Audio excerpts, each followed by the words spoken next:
ಓಂ ನಮೋ ವಾಲ್ಮೀಕಿಯೇ. ನಮಸ್ಕಾರ ಬಂಧುಗಳೇ. ನಾನು ನಿವೃತ್ತ ಪ್ರಾಧ್ಯಾಪಕ ಡಾಕ್ಟರ್ ಅರ್ಜುನ್ ಪಂಗಣ್ಣವರ್. ಹೇ ಸೀತಾರಾಮ್ ವಾಹಿನಿಯ ವಾಲ್ಮೀಕಿ ರಾಮಾಯಣ ಅಂದು ಇಂದು ಚಿಂತನ ಕಾರ್ಯಕ್ರಮದ 415ನೇ ಸಂಚಿಕೆಗೆ ತಮ್ಮೆಲ್ಲರಿಗೂ ಸ್ವಾಗತ. ಹಿಂದಿನ ಸಂಚಿಕೆಯಲ್ಲಿ ರಾಮನು ವಾಲಿಯ ಹೀಯಾಳಿಕೆಯ ನುಡಿಗಳನ್ನು ಕೇಳಿ ಅವನ ಪ್ರತಿ ಪ್ರಶ್ನೆಗೆ ಉತ್ತರ ಕೊಡಲಿಕ್ಕೆ ಶುರು ಮಾಡ್ತಾನೆ. ಪ್ರಾರಂಭದಲ್ಲಿನೇ ಅವನಿಗೆ ಹೇಳ್ತಾನೆ, ನೋಡು ವಾಲಿ, ನನಗೆ ಬದುಕಿನ ಪುರುಷಾರ್ಥಗಳ ಬಗ್ಗೆ ಸರಿಯಾದ ತಿಳುವಳಿಕೆ ಇದೆ. ಅದರಂತೆ ಧರ್ಮಬದ್ಧವಾಗಿ ನ್ಯಾಯಬದ್ಧವಾಗಿ ನಡೆಯುವಂಥ ವ್ಯಕ್ತಿ. ನನಗೆ ಕಾಮದ ಬಗ್ಗೆ ಗೊತ್ತಿದೆ, ನನಗೆ ಅರ್ಥದ ಬಗ್ಗೆ ಗೊತ್ತಿದೆ, ನನಗೆ ಧರ್ಮದ ಬಗ್ಗೆ ಗೊತ್ತಿದೆ, ನನಗೆ ಮೋಕ್ಷದ ಬಗ್ಗೆನೂ ಗೊತ್ತಿದೆ, ಮೋಕ್ಷದ ಅರಿವು ನನಗಿದೆ. ಈ ಪುರುಷಾರ್ಥಗಳನ್ನು ನಾನು ಎಲ್ಲಿಯೂ ಈಗೇನು ನಿನ್ನ ಹತ್ಯೆ ಮಾಡೇನ, ಬಾನ್ ಹೊಡೆದು ಕೆಳವೇನ ಸಾಯ್ತಾ ಇದ್ದೀಯ ನೀನು, ಈ ಕೃತ್ಯ ಎಸವು ಕಾಲಕ್ಕೆ ನಾನು ಈ ಯಾವುದೇ ಪುರುಷಾರ್ಥಗಳನ್ನು ಉಲ್ಲಂಘನೆ ಮಾಡಿಲ್ಲ, ನನಗೆ ಸಂಪೂರ್ಣ ತಿಳುವಳಿಕೆ ಇದೆ ಅಂತ ಹೇಳ್ತಾ ಮತ್ತೆ ಮುಂದುವರಿಸ್ತಾನೆ. ಓ ಸಭ್ಯನೇ, ಸರಿ ತಪ್ಪು ಜ್ಞಾನ ಚರ್ಚೆ ನಿನ್ನವರೊಂದಿಗೆ ಮಾಡದೆ, ನಿನ್ನ ದುಷ್ಕೃತ್ಯ ತಿಳಿದುಕೊಳ್ಳದೆ ನನ್ನ ಹೀಯಾಳಿಸಿದ್ರು. ಈಗ ನನಗೆ ನೀ ಹೀಯಾಳಿಸಕತ್ತೀಯ. ನೀ ಮೊದಲೇನು ಮಾಡಬೇಕಂದ್ರೆ, ನನ್ನ ಹೀಯಾಳಿಸಿ ಪೂರ್ವದಲ್ಲಿ ನೀ ಏನು ದುಷ್ಕೃತ್ಯ ಮಾಡಿದೀಯಾ, ನಿನಗೆ ಇನ್ನೊಬ್ಬನಿಗೆ ಬುದ್ಧಿವಾದ ಹೇಳಕ್ಕೆ ಹೋಗೋ ಪೂರ್ವದಲ್ಲಿ ಆ ವ್ಯಕ್ತಿಗೆ ನಾನು ಬುದ್ಧಿವಾದ ಹೇಳೋ ವಿಷಯ ಆಗಲಿ ಬುದ್ಧಿವಾದ ಆಗಲಿ ಆ ಹೇಳುವಂಥ ಅರ್ಹತೆ ಯೋಗ್ಯತೆ ನನಗಿದೆಯಾ? ಬಸವಣ್ಣವರ ವಚನಗಳನ್ನು ಕಳಬೇಡ, ಕೊಲಬೇಡ, ಹುಸಿ ನುಡಿಯಲು ಬೇಡ, ಅಣ್ಣರಿಗೆ ಅಸಹ್ಯಪಡ, ಇದೇನಲ್ಲ. ಇದು ನಾವು ಏನೋ ಬಾಯ್ಪಾಟ್ ಮಾಡಿ ಹೇಳ್ಕೊತ ಹೋಗ್ಬೋದು. ಆದರೆ ಈ ವಚನವನ್ನು ಉಚ್ಚರಿಸುವ ಪೂರ್ವದಲ್ಲಿ ನಾನು ಈ ವಚನವನ್ನು ಉಚ್ಚರಿಸಲಿಕ್ಕೆ ಇನ್ನೊಬ್ಬನಿಗೆ ಹೇಳಲಿಕ್ಕೆ ನನ್ನ ನಾಲಿಗೆ ನಾನು ಯೋಗ್ಯನೇ ಅಂಥೇಳಿ ಮೊದಲು ಪ್ರಶ್ನೆ ಮಾಡ್ಕೋಬೇಕು. ಅದೇ ಮೋಕ್ಷ ಅಂತ ವಾಲ್ಮೀಕಿಯವರು ಹೇಳ್ತಾರೆ. ಆತ್ಮಜ್ಞಾನ ಇರಲಿಲ್ಲ ಅಂದರೆ ಎಲ್ಲ ಈ ನಮ್ಮ ಬುದ್ಧಿವಂತಿಕೆಗೇ ಜೀರೋ ಅದು. ಆತ್ಮಜ್ಞಾನ ಇಲ್ಲದ ನಿನ್ನ ಬಸವಣ್ಣವರು ವಚನ ಒಂದು ಕಡೆ ಹೇಳ್ತಾರೆ, ನೀನಿಲ್ಲದ ಜ್ಞಾನ ಅಜ್ಞಾನ ಅಂತ ಹೇಳ್ತಾರೆ. ನೀ ಅಂದರೆ ಯಾರೋ ಇಲ್ಲಿ ಆತ್ಮ. ನಿಮ್ಮನ್ನೆಲ್ಲ ತಗೊಂಡು ಹೋಗುವಂಥ ಈ ಶಕ್ತಿ ಏನಿದೆ ಅದಕ್ಕೆ ಶಿವ ಅಂತ ಕರೀತಾರೆ ಬಸವಣ್ಣವರು ಶಿವನ ಬೇರೆ, ನಾವು ಪೂಜಿಸುವಂಥ ಶಿವನೇ ಬೇರೆ. ಅದಕ್ಕೆ ಬಸವಣ್ಣವ್ರ ವಚನಗಳು ಅಷ್ಟು ಸುಲಭವಾಗಿ ನನಗನಿಸಿದೆ ಎಲ್ಲರಿಗೂ ಅರ್ಥ ಆಗೋದಿಲ್ಲ.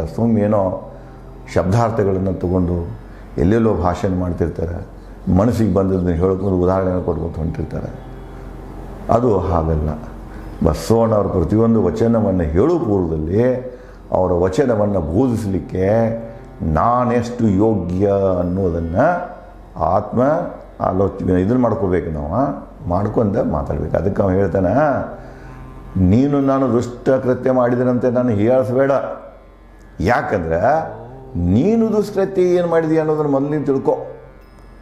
ನೀ ಯಾರನ್ನು ತಿಳ್ಕೊ, ನೀ ಒಳ್ಳೆಯವನೋ ಕೆಟ್ಟವನೋ, ನೀನು ಧರ್ಮಿಷ್ಠನೇ ಅಧರ್ಮಿಷ್ಠನೇ, ನೀನು ನಡೀತಾ ಇರೋದು ಸತ್ಯದ ಮಾರ್ಗವೇ ಅಥವಾ ದುಷ್ಟ ಮಾರ್ಗವೇ, ನಿನ್ನ ಬಗ್ಗೆ ನೀ ಸರಿಯಾಗಿ ತಿಳ್ಕೊ. ನಿನ್ನ ಕೃತ್ಯಗಳ ಬಗ್ಗೆ, ನಿನ್ನ ಚಟುವಟಿಕೆಗಳ ಬಗ್ಗೆ, ನೀನು ಮಾಡಿದಂಥ ಅಪರಾಧಗಳ ಬಗ್ಗೆ ತಿಳ್ಕೊಂಡ ಆನಂತರ ಇನ್ನೊಬ್ಬನಿಗೆ ನೀನು ಹೇಳು. ಅದಕ್ಕೆ ನನ್ನ ಹೀಯಾಳಿಸುವ ಪೂರ್ವದಲ್ಲಿ, ನಾನೊಬ್ಬ ಅಧರ್ಮಿಷ್ಠ ಅಂತ ಹೇಳ್ಕೊಂಡು ನೀ ಹೀಯಾಳಿಸುವ ಪೂರ್ವದಲ್ಲಿ ನಿನ್ನ ಕೃತ್ಯಗಳ ಬಗ್ಗೆ ನೀನು ಸರಿಯಾಗಿ ಆತ್ಮಾಲೋಚನೆ ಮಾಡ್ಕೋ, ಆತ್ಮಾವಲೋಕನೆ ಮಾಡ್ಕೋ ಅಂತ ಹೇಳ್ತಾನೆ. ಗಿರಿ ಪರ್ವತ ಪಕ್ಷಿ ಪ್ರಾಣಿ ಅರಣ್ಯ ಇಡೀ ಸಂಪತ್ತು ಇಕ್ಷ್ವಾಕು ಕುಲಕ್ಕೆ ಸೇರಿದ್ದು. ಭರತ ಸಾಮ್ರಾಟ್ ಹೇಳ್ತಾನೋ, ಹಿಂದಿಂದ ಕತಿ ಬಂತಪ್ಪ ಅಂದ್ರೆ ಭರತ ಸಮ್ರಾಟನ ಕಾಲಕ್ಕೆ ಇಡೀ ಜಂಬೂ ದ್ವೀಪ ಏನಿದೆ, ಜಂಬೂ ದ್ವೀಪ ದೊಡ್ಡ ವಿಸ್ತಾರವಾದಂಥ ದ್ವೀಪ, ಅದರಿಂದ ಒಂದು ಭಾಗ ಇವತ್ತು ನಮ್ಮ ಭಾರತ ಹೆಸರಿನಲ್ಲಿ ಉಳಿದಿದೆ. ಏನು ನಮ್ಮ ಸುತ್ತಮುತ್ತ ಎಲ್ಲ ಅದಾವಲ್ಲ, ಈ ಕಡೆ ಕ್ಯಾಸ್ಪಿಯನ್ ಸೀನು, ಈಚೆ ಕಡೆ ಜಪಾನ್ ತನಕ, ಆ ಕಡೆ ರಷ್ಯಾ ತನಕ, ಮತ್ತು ಈ ಕೆಳಗಡೆಗೆ ಶ್ರೀಲಂಕಾ ದಾಟಿ ಇವು 4 ದಿಕ್ಕಿಗೂ ಹರಡಿತ್ತು. ಯಾವುದೋ ಜಂಬೂ ದ್ವೀಪ, ಪ್ರಾಚೀನ ಭಾರತ. ಅದರದ್ದು ಒಡೆಯ ಯಾರಪ್ಪ ಅಂದ್ರೆ, ಆಳುವಂಥ ವ್ಯಕ್ತಿ ಯಾರಾಗಿದ್ದರಂದ್ರೆ ಇಕ್ಷ್ವಾಕು ಮತ್ತು ಭರತ ಸಮ್ರಾಟ. ಇಕ್ಷ್ವಾಕು ನಂತರ ಭರತ ಸಮ್ರಾಟ. ದೊಡ್ಡ ದೊಡ್ಡವರು ರಘುವಂಶಿಗಳು ಅಂತಾರೆ, ಸೂರ್ಯವಂಶಿ ಅಂತ. ಸೂರ್ಯನು ಅವನೊಬ್ಬ ಸಮ್ರಾಟನೇ. ಇಕ್ಷ್ವಾಕು ವಂಶದಲ್ಲಿ ಬಹಳಷ್ಟು 63 ರಾಮಾಯಣ 63ನೇದವನು. ಅವನ ಪೂರ್ವದಲ್ಲಿ 62 ಜನ ಅವ್ರ ವಂಶದಾಗ ಆಗಿ ಹೋಗ್ಯಾರ. ಅದ್ರಾಗೂ ಬಹಳಷ್ಟು ಜನ ಸಮ್ರಾಟರು ಎಲ್ಲರಿಗೂ ಬೇಕಾದ ಹೊಸ ಹೊಸ ನಿಯಮಗಳನ್ನು, ಅಂದ್ರೆ ಮನುಷ್ಯ ಹೇಗೆ ಸುಖವಾಗಿರಬೇಕು, ಈ ಜಂಬೂ ದ್ವೀಪ ಹೇಗೆ ಇರಬೇಕು, ಆ ಜಂಬೂ ದ್ವೀಪಕ್ಕೆ ಬೇಕಾದಂತಹ ಧರ್ಮಸೂತ್ರವನ್ನು, ಅವರ ಭಾಷೆಯಲ್ಲಿ ಅದು ಧರ್ಮಸೂತ್ರ, ಇವತ್ತಿನ ಆಧುನಿಕ ಭಾಷೆಯಲ್ಲಿ ನಾವು ಅದಕ್ಕೆ ಏನಂತೇವೆ, ಸಂವಿಧಾನ ಅಂತ ಕರಿತೇವೆ. ಪೊಲಿಟಿಕಲ್ ಸೈನ್ಸ್ ಓದಿಯವ್ರಿಗೆ ಗೊತ್ತಿದೆ, ಸಂವಿಧಾನದಲ್ಲಿ ರಿಟರ್ನ್ ಇದೆ, ಅನ್ರಿಟರ್ನ್ ಇದೆ, ಲಿಖಿತ ಇದೆ, ಅಲಿಖಿತ ಇದೆ. ಕೆಲವೊಂದು ರೂಢಿಯಿಂದ ಬಂದದ್ದು. ಇಂಗ್ಲೆಂಡ್ ತೊಗೊಳ್ರಿ, ರೂಢಿಯಿಂದ ಬಂದಿದ್ದದು. ಅಮೇರಿಕಾ ತೊಗೊಳ್ರಿ, ನಮ್ಕಮ್ಮಲ್ಲಿ 200 ವರ್ಷ ಹಿಂದೆಯೇ ಅದು ಬರೆದಂಥ ಸಂವಿಧಾನ. ನಮ್ಮದು ಇವತ್ತು ಬರೆದಂಥ ಸಂವಿಧಾನ. ಅದಕ್ಕೆ ಅದಕ್ಕೆ ಧರ್ಮಸೂತ್ರ ಅಂತ ಕರೀತಾರೆ. ಹೇಗಿರಬೇಕು, ದೇಶ ಹೇಗಿರಬೇಕು, ಜನ ಹೇಗಿರಬೇಕು, ಪ್ರಜೆಗಳು ಹೇಗಿರಬೇಕು, ಎಲ್ಲದ್ರ ಬಗ್ಗೆ ಡೀಟೇಲ್ ಆಗಿ ಹೇಳ್ತದೆ. ಅದಕ್ಕೆ ಅವನೇನು ಹೇಳ್ತಾನ, ಓ ಸಭ್ಯನೇ, ಸರಿ ತಪ್ಪು ಜ್ಞಾನ ಚರ್ಚೆ ನಿನ್ನವರೊಂದಿಗೆ ಮಾಡದೆ ನಿನ್ನ ದುಷ್ಕೃತ್ಯ ತಿಳಿದುಕೋ ನನ್ನ ಹೇಳಿಸಿದರು. ಗಿರಿ ಪರ್ವತ ಪಕ್ಷಿ ಪ್ರಾಣಿ ಅರಣ್ಯ ಇಡೀ ಸಂಪತ್ತು ಇದೇನಿದೆ, ಇಕ್ಷ್ವಾಕು ಸಂಪತ್ತೇನಿದೆ, ಭೂಮಿ ಏನಿದೆ, ಇದೇನು ಇಕ್ಷ್ವಾಕು ದ್ವೀಪ ಏನಿದೆ, ಇದು ನಮ್ಮ ವಂಶಕ್ಕೆ ಸೇರಿದ್ದು. ಇದರ ಅರ್ಥ ಇಷ್ಟೇ ಅಲ್ಲ, ನೀನು ಕಿಷ್ಕಿಂಧದಾಗ ಅದೇ ಅಲ್ಲ, ಆ ಕಿಷ್ಕಿಂಧ ಕೂಡ ನಮ್ಮದೇ ಭೂಮಿ. ಈಗ ಭಾರತ ತಗೊಳ್ರಿ, ಭಾರತದಾಗ ಇವತ್ತು ಎಷ್ಟಿದಾವೆ, 28 ರಾಜ್ಯಗಳಿವೆ. 28 ರಾಜ್ಯಗಳಿವೆ, ಕೇಂದ್ರಾಡಳಿತ ಪ್ರದೇಶಗಳಿವೆ. ಇವೆಲ್ಲನೂ ಯಾರು ಆಡಳಿತದಲ್ಲಿವೆ ಅಂದರೆ ದೇಶದ ಕೇಂದ್ರ ಸರ್ಕಾರದ ಆಡಳಿತದಲ್ಲಿದೆ. ರಾಜ್ಯಗಳು ಇನ್ನೂ ಎಷ್ಟೋ ಹುಟ್ಟಬಹುದು, ಸಣ್ಣ ಮಾಡ್ಕೊಂಡು ಭಾಳಷ್ಟು ಮಾಡ್ಕೊಳ್ಬೋದು. ಆದರೆ ಆಡಳಿತ ಮಾತ್ರ ಭಾರತ ಸರ್ಕಾರದ ಆಡಳಿತದಲ್ಲಿ ಇದೆ. ಅದಕ್ಕೆ ಅವನು ಹೇಳ್ತಾನೆ, ನೀನು ಸ್ವಂತನಿಂದ ಕಿಷ್ಕಿಂದ ಅಂತ ಹೇಳ್ತಿದ್ದಿಲ್ಲ, ಇವು ಎಷ್ಟು ಪ್ರದೇಶಗಳಿವೆ, ರಾಜ್ಯಗಳಿವೆ, ಇವೆಲ್ಲನೂ ಮೂಲತಃ ನಮ್ಮ ವಂಶಜರಿಗೆ ಸಂಬಂಧಪಟ್ಟದ್ದು. ಈಗ ನೀನು ವಾಸಿಸುವಂಥ ಅರಣ್ಯ ಕೂಡ, ಈ ಅರಣ್ಯದಲ್ಲಿರುವಂಥ ಪ್ರತಿ ಪ್ರಾಣಿ ಪಕ್ಷಿಗಳು ಕೂಡ ಇಕ್ಷ್ವಾಕದ ಸಂಪತ್ತು, ಇಕ್ಷ್ವಾಕಕ್ಕೆ ಸೇರಿದ್ದು ಅಂತ ಹೇಳ್ತಾನೆ.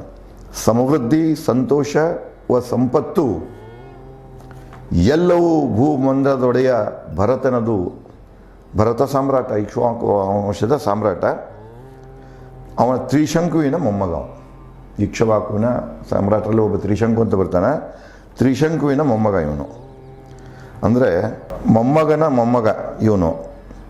ಇಲ್ಲಿ ಸಮ್ರಾಟ ಭರತ ಧರ್ಮಸೂತ್ರಗಳನ್ನು ಮಾಡಿದಂಥ ತಮಗೆ ಈಗಾಗಲೇ ಹೇಳಿದ್ದೇನೆ. ಅದಕ್ಕೆ ಅವನು ಹೇಳ್ತಾನೆ, ಮೂಲತಃ ಇದು ನಮ್ಮ ವಂಶಜರಾದಂತಹ ಭರತನ ಸಂಪತ್ತು ಇದು ಅಂದಾಗ ಏನಾಗ್ತದೆ, ಅಲ್ಲಿ ನಡೆಯುವಂಥ ಧರ್ಮ ಅಧರ್ಮ ಕಾರ್ಯಗಳ ಮೇಲೆ ನಿಯಂತ್ರಣ ಆ ರಾಜ್ಯವಂಶದಿದೆ, ನಮ್ಮದಿದೆ. ನಾನು ಯಾಕೆ ಇಂಟರ್ಫಿಯರ್ ಆಗ್ಯಾನಂದ್ರೆ, ಕಿಷ್ಕಿಂಧ ಕೂಡ ಇಕ್ಷ್ವಾಕು ವಂಶಕ್ಕೆ ಸಂಬಂಧಪಟ್ಟದ್ದು, ಈ ಅರಣ್ಯ ಕೂಡ ಇಕ್ಷ್ವಾಕು ನಮ್ಮ ವಂಶಕ್ಕೆ ಸಂಬಂಧಪಟ್ಟದ್ದು. ಇಲ್ಲಿ ಬರ್ಮಾ ಭರತ ಸಾಮ್ರಾಟ ಹಾಕಿದಂಥ ಧರ್ಮಸೂತ್ರಗಳ ಉಲ್ಲಂಘನೆ ಆಗ್ತಿತ್ತಂದ್ರೆ, ಆ ಧರ್ಮಸೂತ್ರಗಳ ರಕ್ಷಣೆಗಾಗಿ ನಾನು ಯುದ್ಧ ಮಾಡಲೇಬೇಕು. ಇಲ್ಲೇ ನೋಡಿ, ಮತ್ತು ಭಗವದ್ಗೀತಾದಲ್ಲಿ ಇದನ್ನೆಲ್ಲ ರಿಪೀಟ್ ಮಾಡ್ತಾರೆ. ಯದಾ ಯದಾ ಹಿ ಧರ್ಮಶ್ರೀ ಗ್ಲಾನಿರ್ಭವತಿ ಭಾರತ. ಯಾವ್ಯಾವ ಈ ಭೂಮಿ ಮ್ಯಾಗ ಅಧರ್ಮ ಹೆಚ್ಚಾಗ್ತಾ ಹೋಗ್ತಿದೆ, ಧರ್ಮದ ರಕ್ಷಣೆಗಾಗಿ ನಾನು ಹುಡ್ತಾ ಇರ್ತೀನಿ.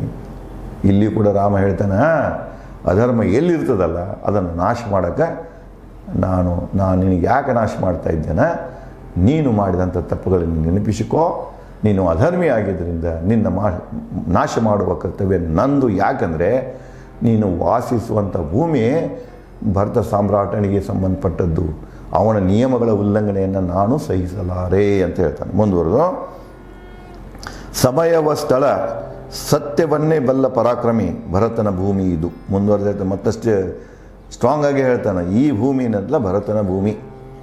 ಇಲ್ಲಿ ಭಾರತಕ್ಕೆ ಭರತ ಅಂತ ಯಾಕೆ ಬಂತಂದ್ರೆ ಭಾಳ ಮಂದಿ ಭಾಳ ಹೇಳ್ತಾರೆ ಅದ್ರಾಗ. ಇದು ಆ್ಯಕ್ಚುಲಿ ಬಂದದ್ದಂದ್ರೆ ಭರತ ಸಾಮ್ರಾಟ್ನಿಂದನೇ. ಈಗೇನು ನಿಮ್ಗೆ ಹೇಳಿದಲ್ಲ, ಇದೇ ಸಾಮ್ರಾಟ್ನಿಂದ ಬಂದದ್ದು. ಈಗ ನಾವೇನು ಸಂಪ್ರದಾಯಗಳಂತೇವೆ, ಧರ್ಮ ಅಂತ ಏನು ನಾವು ಕರಿತೇವೆ, ಸೂತ್ರಗಳೇನೇನು ಕರಿತೇವೆ, ಇವು ಎಲ್ಲನೂ ನಮಗೆ ಕೊಟ್ಟದ್ದು ಭರತ ಸಾಮ್ರಾಟ. ಆ ನಂತರದ್ದು ಬರ್ತಿದೆ ಮೇನಕಾ ಮತ್ತು ವಿಶ್ವಾಮಿತ್ರದ ಮಗ ಭರತ, ಅವನೊಂದು ಬರ್ತಿದೆ. ನಂತರ ಈ ಕಡೆ ಕೆಲವೊಂದು ಹೆಸರು ಈ ರೀತಿಯಾಗಿ ಬಂತು. ಮತ್ತು ಮಹಾಭಾರತದಾಗ ಅರ್ಜುನ ಹೆಸರೇ ಅದೇ ಮಹಾಭಾರತ. ಭಾರತ ಅಂದರೆ ಅರ್ಜುನನ ಅಂತ ಹೇಳ್ತಾರೆ ಅವರು. ಸೊ ಇಲ್ಲಿ ಈ ರೀತಿಯಾಗಿ ಇಲ್ಲಿ ಬಂತಂತ ಕೆಲವೊಂದು ಜನ ವಿಶ್ಲೇಷಣೆ ಮಾಡ್ತಾರೆ, ವಿಚಾರಗಳನ್ನ ಹೇಳ್ತಾರೆ. ಆದರೆ ಮೂಲತಃ ಇದು ರಾಮಾಯಣದಿಂದ ತಿಳಿದು ಬರ್ತಿದೆ, ವಾಲ್ಮೀಕಿ ರಾಮಾಯಣದಿಂದ. ಏನು ತಿಳಿದು ಬರ್ತೈತಪ್ಪ ಅಂದ್ರೆ, ಈ ಒಂದು ಜಂಬೂ ದ್ವೀಪಕ್ಕೆ ಭರತಖಂಡ ಉಪಖಂಡ ಅಂತ ಹೆಸರು ಬರಲಿಕ್ಕೆ, ಭಾರತ ದೇಶ ಬರಲಿಕ್ಕೆ ಅದಕ್ಕೆ ಕಾರಣ ಅಂದರೆ ಭರತ ಸಾಮ್ರಾಟ.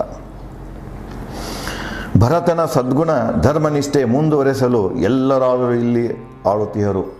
ಇಲ್ಲಿ ಎಷ್ಟು ಮಂದಿ ಆಳಾಗತ್ತಾರಲ್ಲ, ರಾಜ್ಯಗಳೇನೋದಲ್ಲ ಬೇರೆ ಬೇರೆ, ಅವರು ಎಲ್ಲರೂ ಪಾಲಿಸಬೇಕಾದಿದ್ದೇನೋ ಧರ್ಮಸೂತ್ರವನ್ನು, ಭರತ ಕೊಟ್ಟಂಥ ಧರ್ಮಸೂತ್ರವನ್ನು. ಎಲ್ಲ ಈ ಭೂಮಿ ಎಂಟೈರ್ ಭೂಮಿಗಳೇನು ಪ್ರದೇಶಗಳೇನದವ ಇವು ಅವನಿಗೆ ಸಂಬಂಧಪಟ್ಟಿದ್ದು, ಅವನ ನಿಯಮಗಳಂತೆ ನಡಿಬೇಕು. ಉದಾಹರಣೆಗೆ ಭಾರತಕ್ಕೆ 1949ರಲ್ಲಿ ಸಂವಿಧಾನ ಕೊಟ್ಟರು ಡಾಕ್ಟರ್ ಅಂಬೇಡ್ಕರ್ ಅವರು.